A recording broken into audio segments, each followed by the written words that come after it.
এখন দাঁড়িয়ে আছি $5 মিলিয়ন আসল টাকার উপরে, বিনোদন জগতের ইতিহাসে সবচেয়ে বড় পুরস্কার। আর এর জন্য প্রতিদ্বন্দ্বিতা করছে 1000 জন প্রতিযোগী।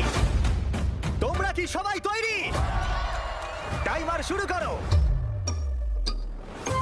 থাকছে কঠিন চ্যালেঞ্জেস, এলিমিনেশন ট্রেনে তোমাদের স্বাগত। কোনো টিভি শোতে $1 মিলিয়ন নিতে কেউ কখনো না করেনি। এত কিছু কখনো বাজিতে থাকেনি। যদি ও মিস করে তাহলে গোটা টিম এলিমিনেট হয়ে যাবে। আমার খুব খারাপ লাগছে, আমার জন্য টিম হেরে গেল। কে আগে হাল ছাড়বে? এটা একটা পুরো অ্যাসাইলামের মতো মনে হচ্ছে।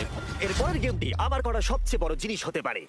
তোমাদের জন্য নেভি সিল আসছে, আর ওরা তোমাদেরকে খুঁজে পেলে তোমরা এলিমিনেট হয়ে যাবে। ও মাই গড, তোমরা এখানে কেন দাঁড়িয়ে আছো? যাও! তোমাদের এবার একটু নার্ভাস হওয়া উচিত। তোমরা দুজনেই স্বার্থপর। ও কেন এটা করতে চাইছে? আমার মনটা ভেঙে চুরমার হয়ে গেছে। ব্যাপারটা হলো আমি এখানে আমার ফ্যামিলির জন্য এসেছি আর আমি জানি না আমার জবের কি হবে। মাইন্ড গেম আবার শুরু হয়ে গেছে। এদের মধ্যে কে বিনোদন জগতের ইতিহাসে নাম লেখাবে আর জিতে নেবে $5 মিলিয়ন? যাই হয়ে যাক না কেন, যে কোনো একজনই জিতবে।